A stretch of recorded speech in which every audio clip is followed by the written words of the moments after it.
The gentle arrival, the diplomatic vessel Harmony, drifted through the void like a white dove among stars. Captain Elena Martinez stood on the bridge watching the massive space station grow larger in the viewport. The Galactic Assembly headquarters was unlike anything humanity had ever built. It looked like a crystal flower blooming in the darkness, with thousands of lights twinkling across its surface. Ships from dozens of different species moved in carefully controlled patterns around it, like bees around a hive. Elena took a deep breath and smoothed down her crisp white uniform. This was the moment humanity had dreamed about for centuries. First contact with an advanced alien civilization.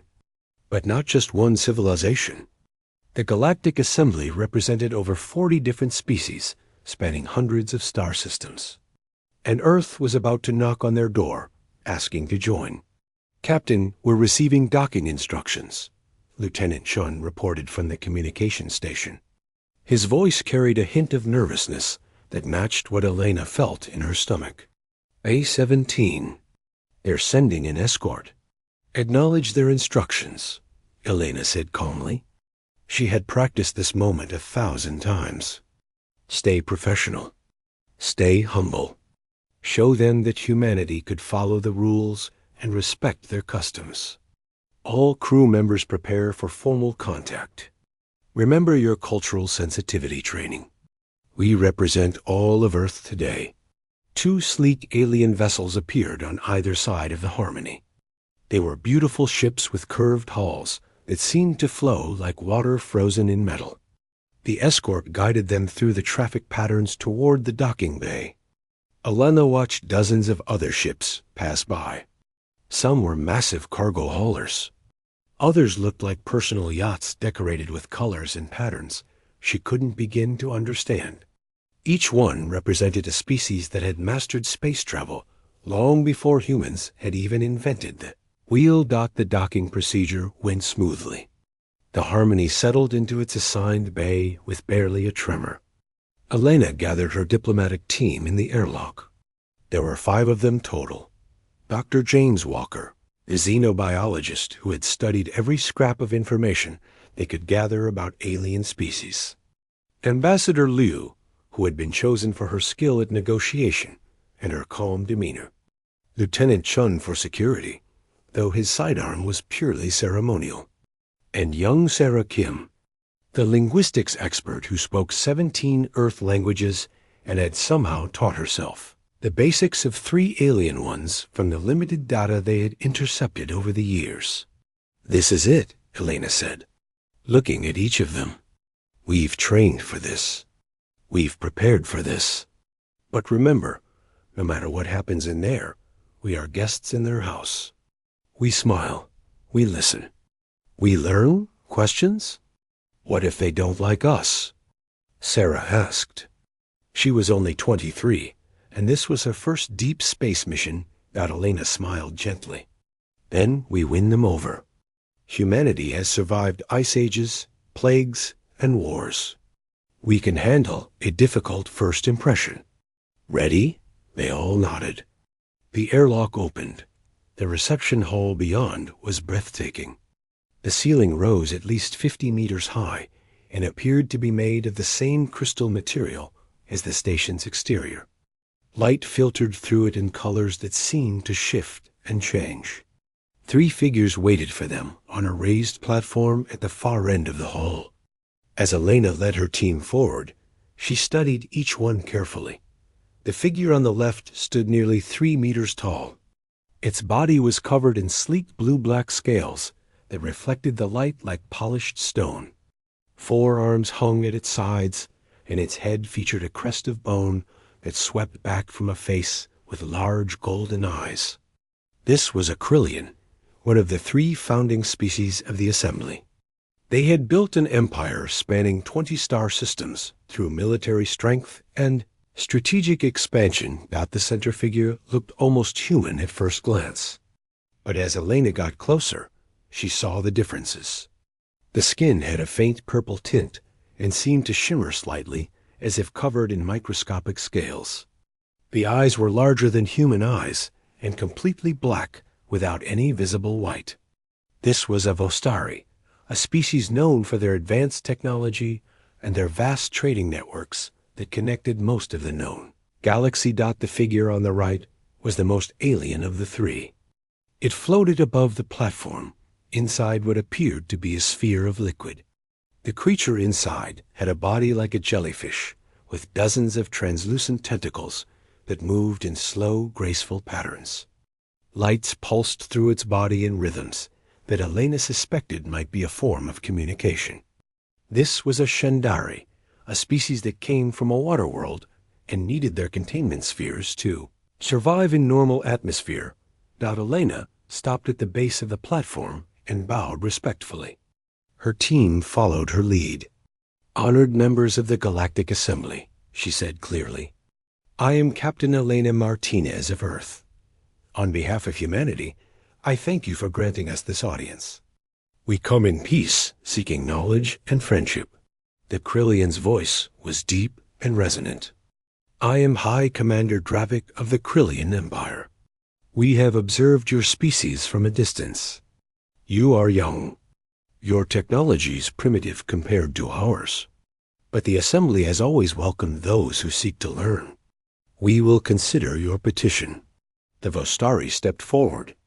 Its voice had a musical quality that the translator device struggled to reproduce properly. "I am Trade Minister Zalvine of the Vostari Collective. We have reviewed the limited data your probes transmitted. Your planet has resources that could be valuable to Assembly markets. We are interested in establishing trade relationships." The Shendari sphere pulsed with lights, and a voice emerged from speakers built into the platform. "I am Oracle Vaishara of the Shendari Communion. Your species shows curiosity and adaptability. These are traits we value. Welcome to a larger universe." Over the following weeks, Elena and her team worked tirelessly to integrate humanity into the Assembly's complex political structure. They attended endless meetings where representatives from various species debated trade agreements, territorial boundaries, and cultural exchange programs. They participated in ceremonies that sometimes made sense and sometimes seemed completely bizarre. They smiled through dinners where the food ranged from delicious to nearly inedible. Ambassador Lu proved invaluable during negotiations. She had a gift for reading body language, even across species barriers. Dr. Walker fascinated the xenobiologists of other species with humanity's unique evolutionary path.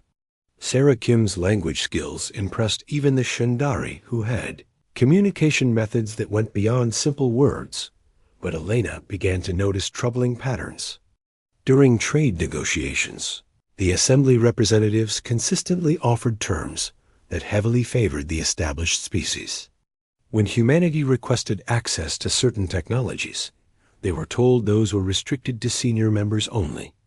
When human survey teams found promising colony worlds, they often discovered that Assembly law gave settlement priority to species that had been members longer. One day, Elena met privately with Ambassador Liu in their quarters aboard the station. "Are you seeing what I'm seeing?" Elena asked quietly. Liu nodded slowly. "The Assembly isn't a partnership of equals. It's a hierarchy. The strong species make the rules, and the weak species follow them or get pushed aside. We knew it might be like this," Elena said. "Command warned us, but I hoped they were wrong. What do we do?" Liu asked. Elena looked out the viewport at the stars. "We continue as planned. We smile, we cooperate. We document everything. And we wait." 3 months after first contact. The first human colony convoy departed Earth. 5. Massive ships carrying 10,000 colonists and all the equipment needed to establish a self-sufficient settlement on a world humanity had designated new. Terra. The planet was beautiful with blue oceans and green continents that reminded everyone of home. It sat in unclaimed space, according to the Assembly's own registry. Captain Marcus Webb commanded the convoy from the lead ship Pioneer. He was a veteran of Earth's space program with 30 years of experience. He had transported colonists to Mars and Europa in the orbital habitats around Jupiter. But this was different. This was humanity's first step toward becoming a true interstellar species. The journey took 6 weeks through hyperspace. When they emerged in the new Terra system, Captain Webb ran all the standard surveys. The planet was perfect. No native intelligent life. No existing claims. No problems. He sent a message back to Earth, confirming their arrival, and began preparations for landing. That's when the Krillian ships appeared. There were 4 of them. Warships with hulls that bristled with weapons. They moved into formation around the colony convoy with clear hostile intent. Captain Webb's tactical officer immediately went to alert status, but Webb ordered him to stand down. The colony ships had basic defensive shields, but no weapons. They were sitting ducks if it came to a fight. Asterisk. This is Captain Marcus Webb of the human colony ship Pioneer. He broadcast on standard assembly frequencies. We are a peaceful colonization mission, operating under assembly protocols. How can we assist you? The response came quickly. The lead Krillian ship transmitted a visual feed showing a Krillian officer in military armor. This is Commander Vexther of the Krillian Imperial Navy. You are in violation of restricted space. This system falls within our sphere of influence. You will reverse course immediately. Webb felt his blood pressure rising, but kept his voice calm. Commander, our records show this system as unclaimed. We filed proper notification with the Assembly before departure. We have all the required permits. Your records are outdated, Vexther said dismissively. The Krillian Empire claims historical rights to this region. Those rights predate your species' discovery of faster-than-light travel. You will leave now, or we will remove you by force. Webb muted his transmission and turned to his first officer. Get me a secure channel to Admiral Stone, Priority Alpha. While his crew worked on establishing the encrypted connection, Webb reopened communications with the Krillian commander. He needed to buy time. Commander Vexther, we have 10,000 civilians aboard these ships. Families with children. They have sold everything they owned for this opportunity. Surely we can reach an accommodation. Perhaps we could pay a settlement fee or establish a joint colony. Vexther's laugh was harsh. You misunderstand your position, human. The Assembly is not a democracy. It is a structure built on power. Your species has no power. Therefore, you have no rights beyond what we choose to grant you. Consider this a lesson. Learn your place in the Galactic Order. The secure channel connected. Admiral Catherine Stone's face appeared on Webb's private screen. She was in her early 50s, with gray hair cut short and eyes that had seen combat. Captain Webb, report. We have a situation, Admiral, Webb said quietly while keeping his pleasant expression fixed for the Krillians. 4 warships. They're claiming territory that doesn't exist in any official registry. Standard bullying tactics. Threatening to fire on civilians. Stone's expression didn't change, but Webb saw something cold and hard flash in her eyes. Casualties? None yet. They're still in the posturing phase. Good. Maintain your current position. Comply with their demands on the surface, but keep your ships ready for emergency jump. Make it look like you're preparing to leave slowly. Stall as long as you can. Admiral, what are you planning? For the first time, Stone smiled. It was not a pleasant smile. We're going to teach the Galactic Assembly the same lesson humanity learned during the Resource Wars. Peace is built on mutual respect, backed by the clear understanding that aggression has consequences. Stone out. Webb turned back to the Krillian commander. His pleasant expression never wavered. Commander Vexther, you have made your position clear. We are civilians, and we have no wish for conflict. We will begin preparations to depart the system. However, our ships require several hours to complete safe jump calculations with so many civilians aboard. We would not want an accident. Vexther seemed satisfied. You have 6 hours. If you are still here after that, we will disable your vessels and tow them out of our territory. Vexther out. The transmission ended. Webb's first officer looked at him with confusion. Sir, why are we giving in? Command said we had backing if something like this happened. Webb leaned back in his chair and allowed himself a small smile. We're not giving in, Lieutenant. We're setting the stage. Admiral Stone is coming. And when she arrives, the Krullians are going to learn something important about humanity. What's that, sir? That we've been fighting wars since before we had written language. We know how to smile at someone while preparing to punch them in the face. And we never, ever bluff. Far away in deep space, the Terran Defense Fleet received its activation orders. Admiral Catherine Stone stood on the bridge of the TDS Thunderheart and looked at the massive battle carrier surrounding her. 800 crew members at their stations. 40 fighter craft being prepped for launch. Weapons systems charging. Shields being calibrated. This was the moment they had all been preparing for since the first alien signal was detected 5 years ago. All ships report ready status, her tactical officer announced. Stone nodded. Begin the jump. It's time to introduce ourselves properly. The fleet vanished into hyperspace, heading for New Terra. Behind them, Earth held its breath. Ahead, the Galactic Assembly was about to discover that humanity had been paying very close attention to how power really worked in their carefully structured hierarchy. And humanity had decided they didn't like what they saw. The age of naive cooperation was over. The age of respect through strength was about to begin. Asterisk. The Iron Fist unveiled Commander Vexther watched his tactical display with satisfaction. The 5 human colony ships were making slow progress with their departure preparations. They moved inefficiently, like amateurs who barely understood their own technology. It was pathetic, really. These humans had only recently developed hyperspace travel, and they thought they could compete with species who had been traveling the stars for thousands of years. Sir, the lead human ship is requesting another time extension, his communications officer reported. They claim they are experiencing technical difficulties with their navigation systems. Vexther S-Crest flared with annoyance. Denied. They have 2 hours remaining.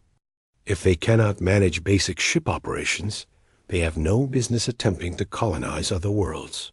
He turned to his weapons officer. Prepare tractor beams. When the time expires, we will drag them out of this system like the children they are. His crew worked efficiently at their stations. The 4 Krullian warships maintained their formation around the human convoy. Each vessel was 200 meters of advanced military engineering with plasma cannons capable of melting through hull plating and shields, strong enough to withstand sustained bombardment. The humans had nothing that could even scratch them. Commander, we're detecting a hyperspace emergence, the sensor officer said suddenly. Multiple contacts. Large mass signatures. Vexther turned to his display. Identify. Working on it, sir. The signatures are strange. Very large. Wait, sir. I'm getting more contacts. 17 distinct vessels. They're positioned in a sphere formation around our location. A cold feeling settled in Vexther's stomach. Show me. The tactical display updated. Red icons appeared surrounding the entire area. One central contact was massive, easily 3 times the size of his largest ship. 6 more contacts were nearly as big. The rest spread out in a defensive screen. This was not a merchant convoy or a colony fleet. This was a military formation. Sir, we're being hailed on all frequencies. The signal is broadcasting directly to the assembly as well. On screen, Vexther ordered, the display changed to show a human female in a dark military uniform. She sat in what was clearly a warship bridge with crew members working at tactical stations behind her. Her expression was calm, but her eyes were hard. This was a warrior who had commanded in combat before. This is Admiral Catherine Stone of the Terran Defense, Fleet Commanding Battle Group 3. All Krillian vessels are ordered to power down weapons and withdraw beyond the planetary orbit immediately. You have 5 minutes to comply. Vexter felt his crest rise in outrage. You dare threaten the Krillian Empire? We are a senior member of the Assembly. You are nothing but newcomers who have barely left your home system. Stand down immediately or face destruction. Stone's expression didn't change. Commander, I am going to explain something to you very clearly. When humanity first detected signals from the Galactic Assembly, we sent a diplomatic vessel. That ship carried ambassadors and scientists and cultural experts. What it did not carry was weapons. Do you know why? Because you are weak, Vexter said. No, Stone replied calmly. Because we wanted to understand the political situation before we committed our military forces. That diplomatic vessel was a scout. Its mission was to learn how the Assembly really functions. And what we learned disappointed us greatly. She gestured, and her tactical display appeared on the screen sharing. It showed documented incidents over the past months. Krillian ships forcing other species off valuable territories. Lostari trade agreements that amounted to economic exploitation. Shendari claiming resources under historical preservation laws that existed nowhere in official records. Over and over the pattern repeated. The strong species of the Assembly did whatever they wanted, and the weak species had no recourse. Asterisk, you have built a system that rewards bullying. Stone said, you call it the Galactic Assembly, but it is really just a protection racket. The powerful species maintain order by threatening everyone else. Well, Commander, humanity has a long history with bullies, and we developed a very effective way of dealing with them. You cannot intimidate us with words, Vexter said. We are one of the founding species of the Assembly. Our military strength is legendary. I'm not trying to intimidate you with words, Stone replied. I'm trying to give you a chance to back down peacefully. But since you seem to need a demonstration, let me show you what humanity brought to this galaxy. The tactical display zoomed to show the central contact. The ship that appeared was unlike anything Vexter had ever seen. It was massive and angular, with a hull that looked like it was designed for one purpose only: war. The bow featured what appeared to be massive rail gun emplacements. The flanks bristled with point defense weapons. Launch bays ran along both sides, indicating a carrier configuration. This was not a ship built for exploration or trade. This was a ship built to kill other ships. Meet the TD's Thunderheart, Stone said. Super carrier class. 800 meters long. Crew of 800. 40 fighter craft. Advanced kinetic weapons. Electronic warfare systems. And shields designed specifically to counter energy weapons, like the plasma cannons you're currently pointing at those civilian ships. Vexter studied the display. Size means nothing. We have faced large vessels before. They fall like any other ship when properly targeted. You're missing the point, Commander. The Thunderheart isn't here alone. The tactical display updated again, showing the 6 other large contacts. They were battle cruisers, each one heavily armed and armored. The smaller contacts revealed themselves as destroyers and frigates, creating a defensive screen that would make approaching the colony ships nearly impossible. This is Battle Group 3, Stone explained. One of 8 identical formations that humanity has deployed throughout this region of space. We didn't come to the Assembly with everything we had. We came with a diplomatic mission and enough military force to defend our interests if necessary. What you're seeing right now is what humanity considers necessary. Vexter felt his confidence wavering, but he couldn't back down. The Krillian Empire's reputation was built on strength. If he retreated from a human force, other species would see it as weakness. You are bluffing. Even if your ships are as capable as you claim, you would not risk a shooting war with the Assembly. Your species would be crushed. Stone leaned forward slightly. Commander, do you know what separates humanity from every other species we've encountered? We didn't evolve as prey animals who developed intelligence to escape predators. We didn't evolve in oceans where threats could come from any direction. We evolved as persistence hunters on a world where everything tried to kill us. We learned to track prey for days. We learned to work in groups to bring down animals 10 times our size. We learned that sometimes the only way to survive was to be scarier than the things hunting us. She paused. And then we turned those skills on each other. 5,000 years of warfare. Nation against nation. Empire against empire.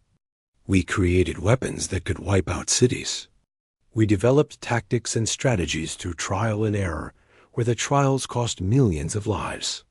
We nearly destroyed ourselves dozens of times. But we survived.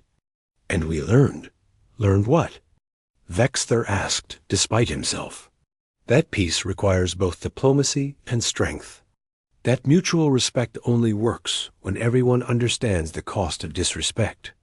That the best way to avoid a fight is to make absolutely certain that anyone thinking about starting one knows they will lose. Her expression hardened. You have 2 minutes left, Commander. Use them wisely. Vexter looked at his tactical display. His 4 ships against 17. His weapons were powerful, but he had seen the point defense systems on the human vessels. They had hundreds of small cannons that could intercept incoming fire. His shields were strong, but those railguns fired solid projectiles at relativistic speeds. Energy shields were designed to deflect charged particles, not kinetic impactors. He could call Stone's bluff. Order his ships to open fire. Prove that the Krillian Empire would not be intimidated. But what if it wasn't a bluff? What if the humans actually attacked? His 4 ships would be destroyed, and the Empire would lose face anyway. Worse, they would look weak and foolish for provoking a fight they couldn't win. All ships, power down weapons, he ordered quietly. Move to high orbit as instructed. His crew looked at him in shock, but followed orders. The 4 Krillian warships broke formation and began moving away from the colony convoy. On the display, the human ships maintained their positions. They hadn't fired a single shot, but they had won the confrontation through pure intimidation. A wise choice, Commander, Stone said. I'm transmitting complete tactical data on this engagement to the Assembly. Let them analyze our capabilities. Let them understand what they're dealing with. Tell your government that humanity came seeking peace, but we came prepared for war. Tell them we will not be bullied. We will not be exploited. We will not be treated as inferior simply because we are new. The transmission ended. Vexter sat in his command chair, feeling humiliated. He had backed down without a fight. The Empire would not forgive this easily. Sir, we're receiving new hyperspace signatures, his sensor officer reported. More human ships are arriving throughout this region of space. Dozens of them. They're establishing a defensive perimeter around all human colony routes. Vexter pulled up the data. It was true. Human warships were appearing across multiple systems simultaneously. This wasn't a single battle group. This was a coordinated military deployment that had clearly been planned for months. The humans had known this confrontation was coming. They had prepared for it. And they had chosen exactly when and where to reveal their strength. Send a priority transmission to the Imperial Command, Vexter ordered. Tell them we have a serious problem. Aboard the Thunderheart, Admiral Stone watched the Krillian ships retreat. Her tactical officer looked at her with a mixture of relief and excitement. That worked better than expected, Admiral. They folded without firing a shot. They're not stupid, Stone replied. Vexter ran the numbers and realized he couldn't win. But this is just the opening move. The real challenge comes next. What's that, Mom? Convincing the assembly that we're serious about changing how things work around here. At that moment, Captain Elena Martinez was standing in the assembly chambers addressing a full session of representatives from every member species. The chamber was in chaos, with dozens of species arguing about how to respond to humanity's military deployment. Some called for immediate sanctions. Others urged negotiation. A few smaller species were openly suggesting they wanted human protection instead of assembly membership.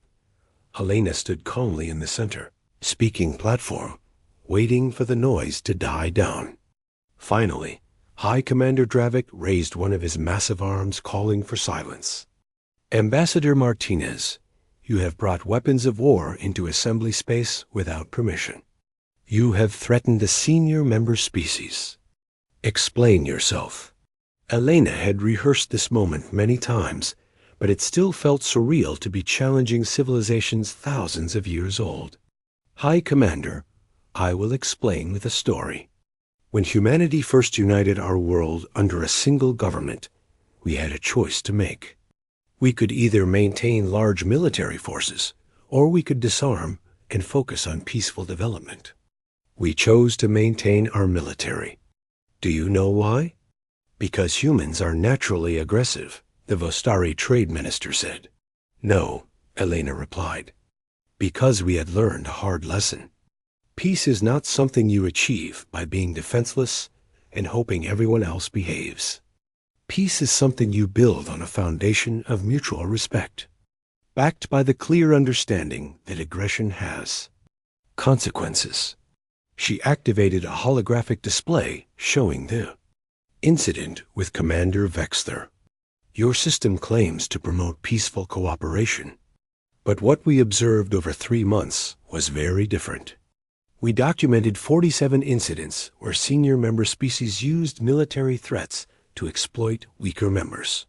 False territorial claims, unfair trade agreements forced through intimidation, resources seized under legal pretexts that exist nowhere in official records.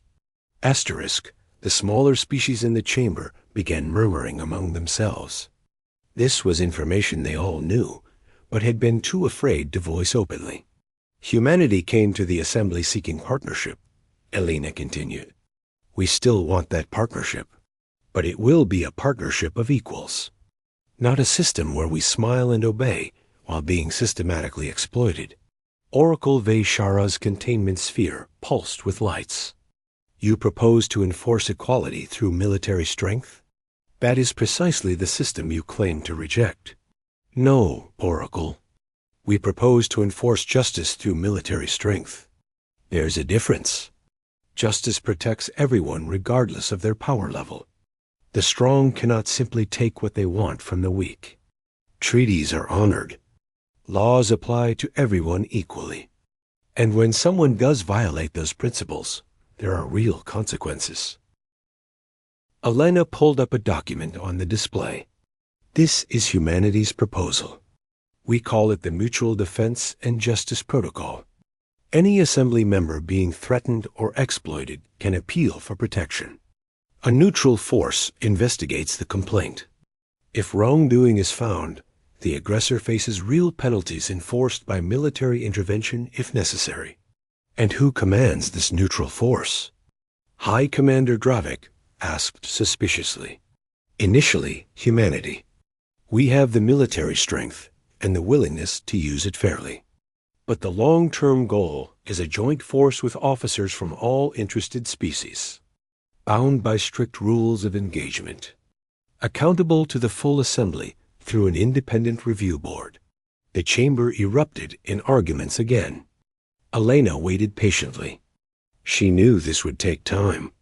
Changing a system that had existed for centuries was not easy.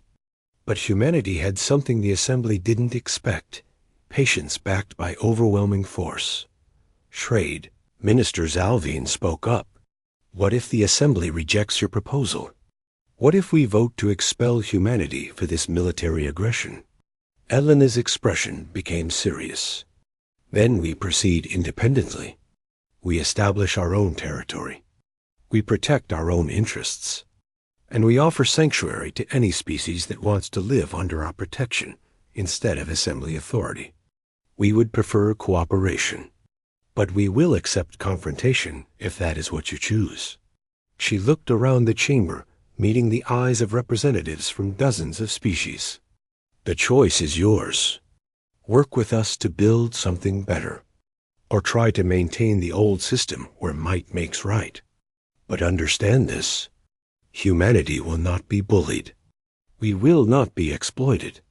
We will not accept being treated as inferior. Those days are over. A small voice spoke up from the back of the chamber. It belonged to a representative of the Kellery, a species that had been pushed to the margins of the Assembly for decades. Ambassador Martinez, if humanity's offer is genuine, the Kellery would like to be the first to sign your mutual defense protocol. We have lived in fear of larger species for too long. Another voice joined in.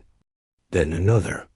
Within minutes, 15 smaller species had declared support for humanity's proposal. The power dynamic in the chamber had shifted dramatically. The senior species could no longer ignore what was happening. High Commander Dravik looked at his fellow council leaders. They conversed quietly among themselves for several minutes. Finally, he turned back to address the chamber. The Assembly Council will take humanity's proposal under advisement. We will convene a special session to debate these issues. Ambassador Martinez, your species has certainly made an impression. Whether that impression leads to partnership or conflict remains to be seen. Elena bowed respectfully. That is all we ask, High Commander.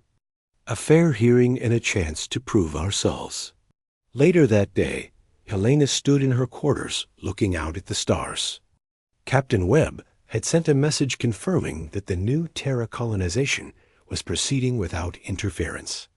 Admiral Stone reported that all 8 battle groups were positioned and ready. The first phase of humanity's plan had succeeded. But this was just the beginning. Ambassador, Liu joined her at the window. Do you think they'll accept our proposal? Elena considered the question carefully. Some will. Some won't. But the smaller species are rallying to us. That changes everything. The senior species can't just crush us without looking like tyrants. And they can't ignore us because we have the military strength to defend ourselves and anyone who allies with us. We're gambling everything on this, Liu said quietly. If it goes wrong, Earth could face invasion. It won't go wrong, Elena replied with confidence she didn't entirely feel.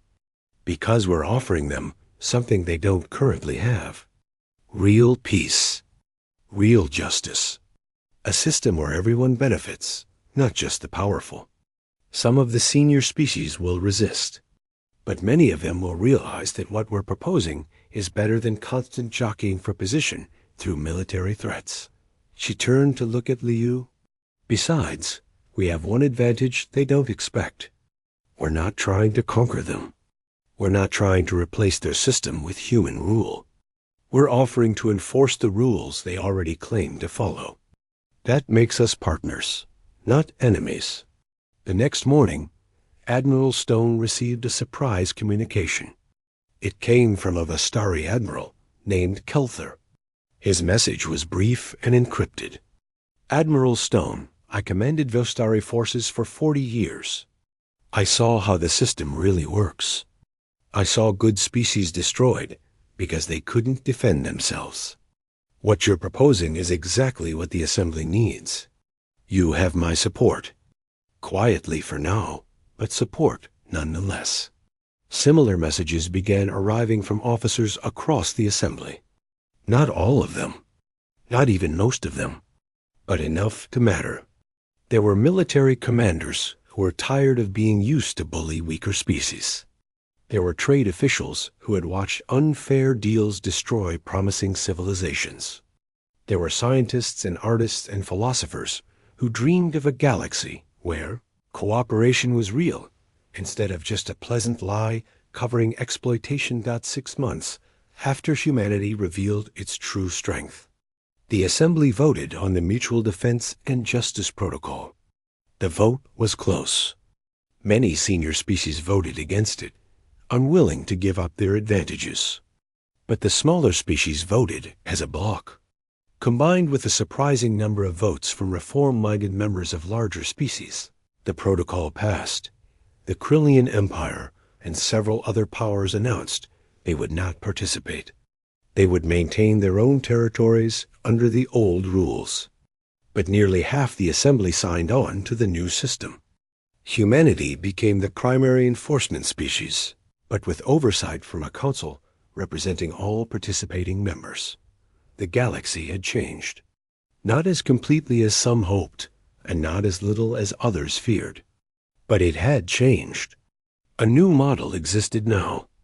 A system where justice was enforced, where bullying had consequences, where young species didn't have to choose between subordination and isolation. Admiral Stone stood on the bridge of the Thunderheart, watching human and alien ships training together for the new Joint Defense Force.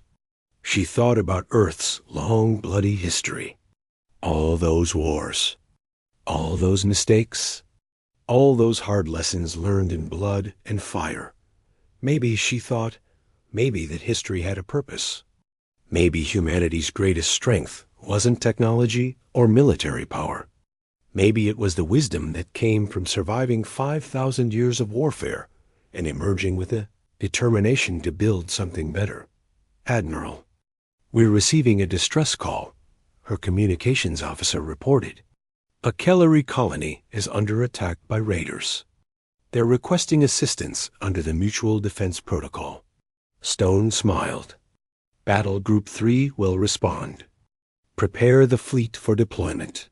Let's go show the galaxy what real justice looks like. The Thunderheart and her escorts vanished into hyperspace. Behind them, humanity's presence in the galaxy continued to grow. Not through conquest or exploitation, but through something more powerful. The simple idea that peace required both extended hands and clenched fists, ready to defend those who couldn't defend themselves. First contact had been peaceful, but it took the arrival of humanity's warships to make that peace mean something real. And across the galaxy, species that had lived in fear for generations began to hope that maybe, finally, the age of bullies was coming to an end. Asterisk.